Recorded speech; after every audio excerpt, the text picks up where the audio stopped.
대입 시청자 여러분들 반갑습니다. 특수건설을 분석해서 여러분들에게 정보 전달드리고 있는 담당자 이진욱입니다.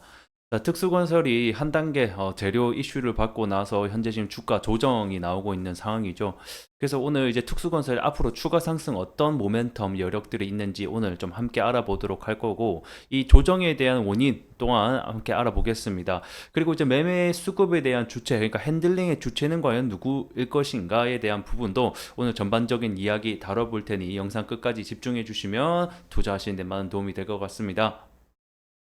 자, 우선 차트를 보게 되면 제가 앞전에도 특수건설 말씀드렸겠지만 이렇게 상승이 나온 이유가 결국에는 여야가 이 철도 지하화 정책을 가지고 발표를 할 것이다라는 일정과 기대감 때문에 상승이 나왔었죠. 그리고 제가 특수건설 특징 중에 하나가 이렇게 일직선으로만 상승이 나오는 경우가 절대 아니다. 왜냐하면 자, 앞전에 이렇게 상승을 하고 하락하고 상승을 하고 하락하고에 대한 조정과 상승의 반복이 있었고, 무엇보다 이 9,000원에서부터 이 만원대 사이의 매물이 굉장히 많기 때문에 이런 식으로 일직선으로 올라가지 않을 거다. 다시 한 번 더 하락을 맞게 되는 조정 구간이 충분히 오게 되면서 계속 상승 하락을 반복하게 되는 패턴이 될 것이다라고 말씀을 드렸습니다.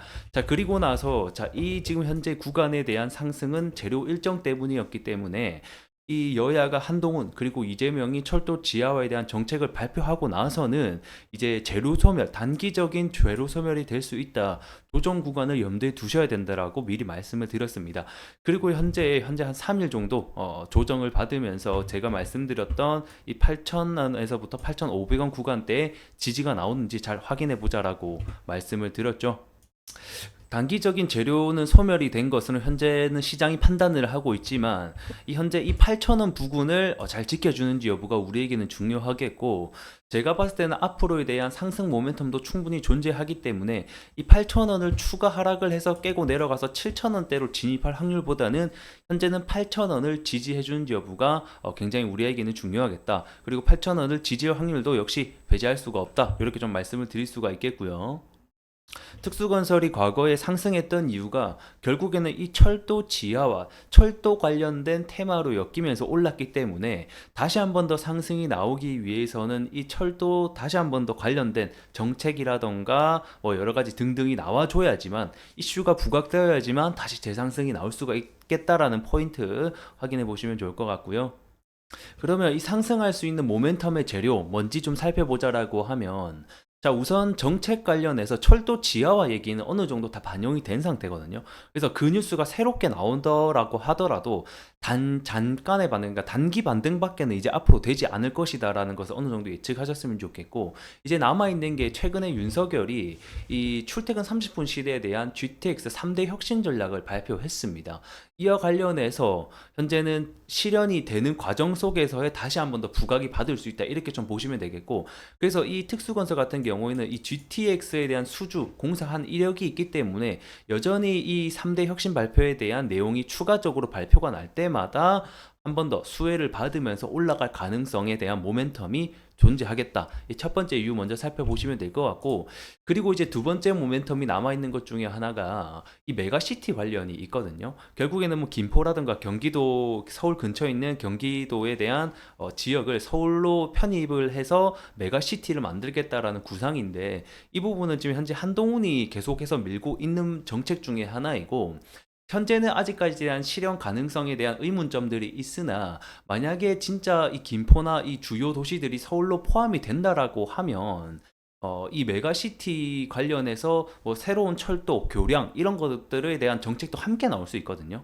그러다 보면 다시 한 번 더 이 특수건설이 2차 수혜로 번지면서 올라갈 수 있는 모멘텀들이 존재한다. 여기까지 좀 살펴보시면 좋겠고, 하지만 지금 메가시티 관련주가 올라가고 있는 종목들이 대부분 이 김포나 거기 이제 포함되는 구역에 대한 땅을 가지고 있는 회사들이 지금은 1차적으로 수혜를 받으면서 올라가고 있는데, 진짜 이제 법안이 통과되고 법안에 대한 개시가 실행되면서 주민투표까지 이제 겹치게 되는 상황이 오게 되면 땅을 가지고 있는 1차적인 수혜보다 2차적으로 이런 교량이라든지 지역을 발전시킬 수 있는 이런 우리 특수 같은 건설 회사들이 2차 수혜로 번질 수 있다. 이 부분까지 예상 시나리오까지 좀 알고 계시면 앞으로 특수건설을 매매하시는 데 있어서 도움이 될 것 같습니다.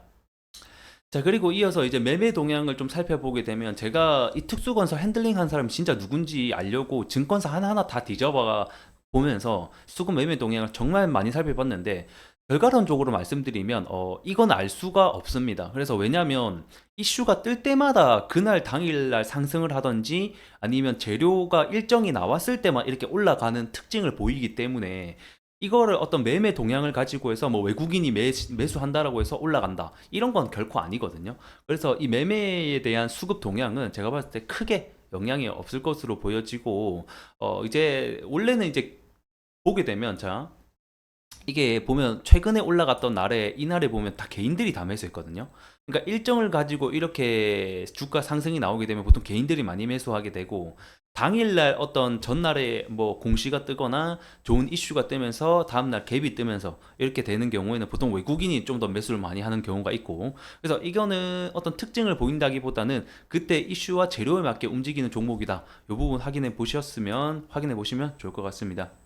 자, 그래서 오늘 특수건설 좀 정리를 하자라고 하면 우선은 이 8,000원대 구간을 잘 지지해 주는지 여부가 현재로서는 우리에게 가장 중요하겠고 여기에 매물대가 좀 많이 뭉쳐 있기 때문에 쉽게 8,000원을 하락하지 않을 것으로 현재 예상이 되고 있습니다.